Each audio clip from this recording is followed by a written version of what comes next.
Shalom everybody, welcome back to the channel. So today we're going to talk about making a vow. And you're like, okay, this channel is about hiking. Yes, it is. But it is also a journey. Take nothing for your journey. It actually came from Luke 9 that says, take nothing for your journey. Hey, if they don't accept you, shake the dust off your feet and go back. Go where God tells you to go. And so every step that we take should always be a direction of where the Lord is leading you to the next path.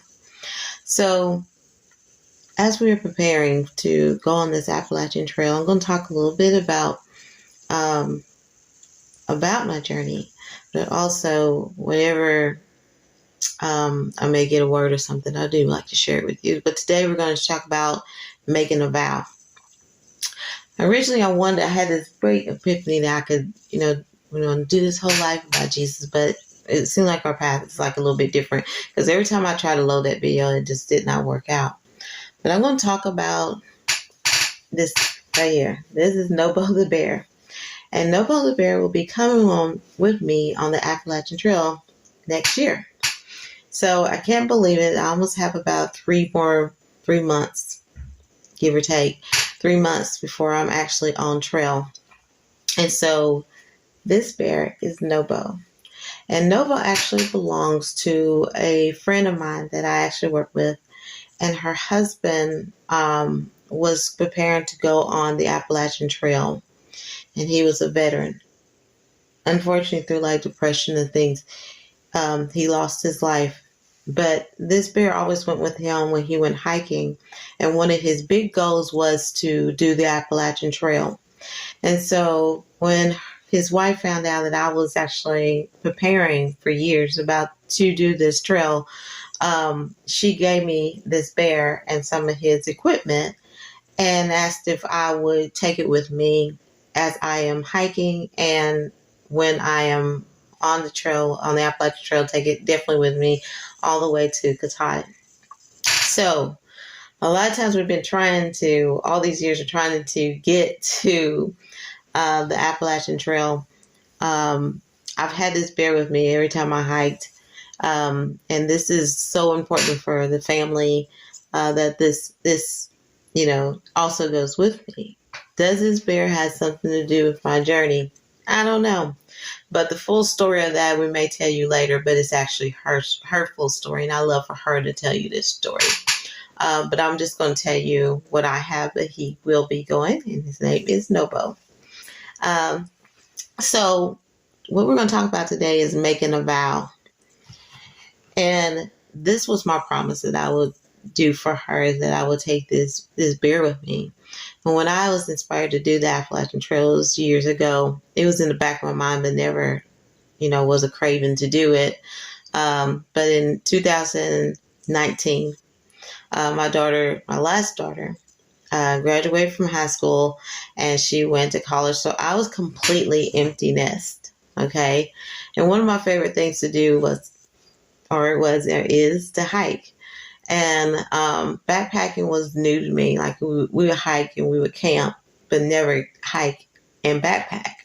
And so backpacking was new to me. So during COVID, I actually learned how to combine the two, backpacking and backpacking and hiking together. So I was able to do both things. It was a challenge at first. You can see my first videos of hiking, not hiking, but backpacking. Gotten a lot better, but a lot of adjustments throughout the time. But through empty nesting, if you are an empty nester, it is a totally different experience. When you're having your children, they were very, you walk and go from stepping over kids in the morning, trying to get everybody together and all stuff, to absolutely, okay, what am I supposed to do? So that's kind of like the boat that I was in. And then I was like, what is it one thing that I would like to do? And I'm like, I would really like to do the Appalachian Trail. Have not done any of the Appalachian Trail because I wanted to take the time to start this journey and absolutely enjoy it and love it and let it be a part of my journey. I've never walked the path of the Appalachian Trail, even though it's in my backyard. And it's something that I wanted to hold until the time was right. So going from 2019 and now it's 2000, I'm going to 2024. This is the whole journey of the Appalachian Trail, me getting to the trail. And this is what this channel is about. Take nothing for your journey is my journey to the Appalachian Trail. But we're going to talk about making a vow. When you make a vow to someone, you should take it very seriously. And so we're going to talk about different scriptures on it. So, like I said, at first started out, I was like, oh, we're going to talk about the life of Jesus, but God's kind of directed me in different ways, and I need to stay on the path where He needs me to go. And I had a video where we're going to start, doing those, going deeper into study. But hey, we just got to go wherever He puts in my spirit, and that's the best way to go. So, in Numbers 30 and 2, it says, if a man makes a vow to the Lord or takes an oath to bind himself with the binding obligation, he shall not violate his word. He shall do accordingly to all that he proceed out of his mouth. Remember that blessings and cursings come from your mouth. Your tongue is a powerful weapon. Your tongue is like fire. So what the things that you say can manifest, and the things that you vow can get you in trouble. So you got to be careful about the things that you swear to the Lord about, or that you promise that you're going to do. And when you do make those promises, always come through for that, because God never forgets. He doesn't forget. He doesn't forget what you have promised, because we want His promises. He will never forget as well. But He never forgets our promises that we have spoken out of our mouth. Life and death is in the power of your tongue. So those things in which you have vowed before the Lord, He takes very seriously, and though we may not think it. So if you go to Ecclesiastes 5 and 4 and 8, I'm going to read this. It says, when you make a vow to God, do not be late in paying it, for He takes no delight in fools. Pay what you vow. It is better that you should not vow than you should vow and not pay. Do not let your speech cause you to sin, and do not say in the presence of a messenger of God that it was a mistake. Why should God be angry on the account of your voice and destroy the works of your hands? So, hey, you got to be careful about the things that you say.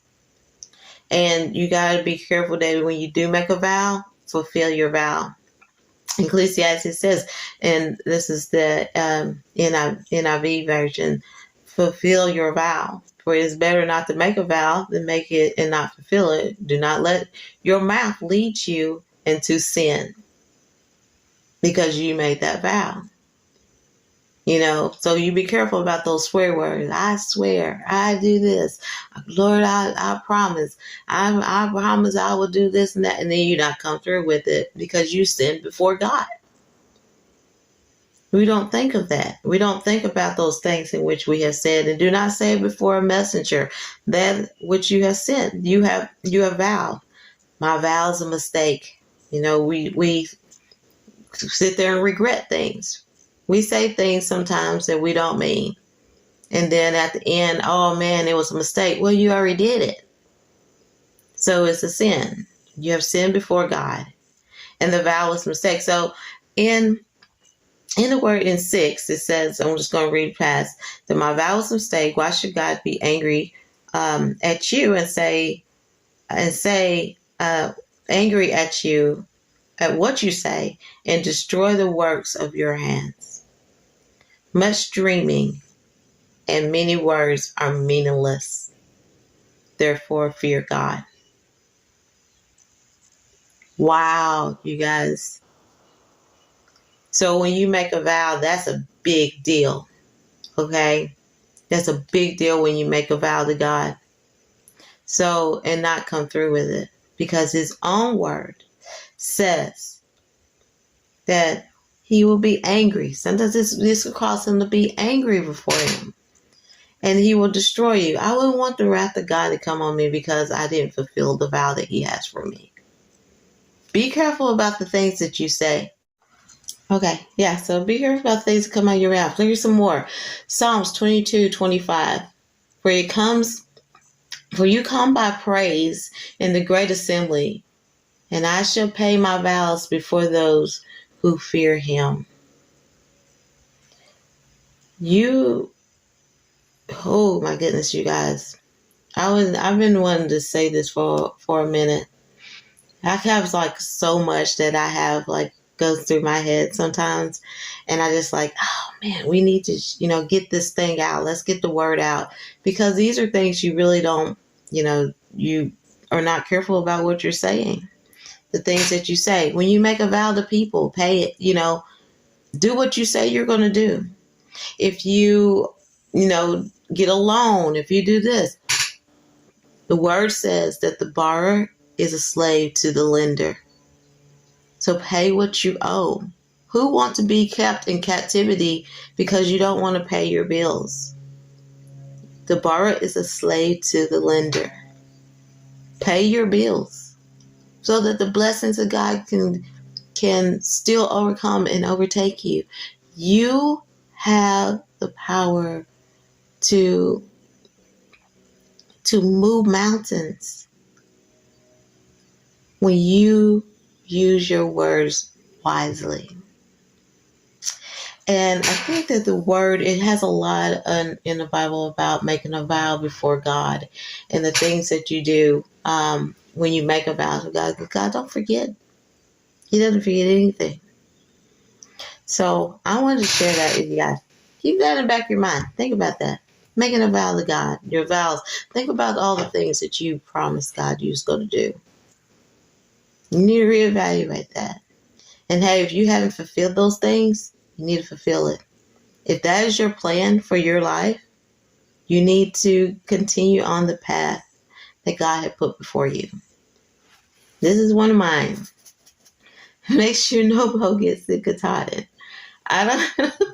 We're going to make sure this bear gets to Katahdin, because that was a vow that I made to one of my coworkers. So it's not even, the things that you do before the Lord, the things that you vow even to other people, you should take it seriously and not just blow it off, but keep the vows that you make to people. And if you cannot make those vows, go humbly before them and tell them, I just couldn't do it. And if you make a vow before God and you can't do it, you better try as much as you can, or go before your face, fall on your face, and ask God for forgiveness for those things in which you are promising you did not come through. Get help. Ask Him to give you the strength to continue on the path to fulfill the promise that you made before Him. If you promise to go to church, hey, the first of the year is starting. Let's all just start going back. If you haven't been, go back. And there's things that you vowed before the Lord. Fulfill those vows. Okay, you guys are hearing my computer because it's time for me to get back to work. So be blessed and be a blessing. See you next time.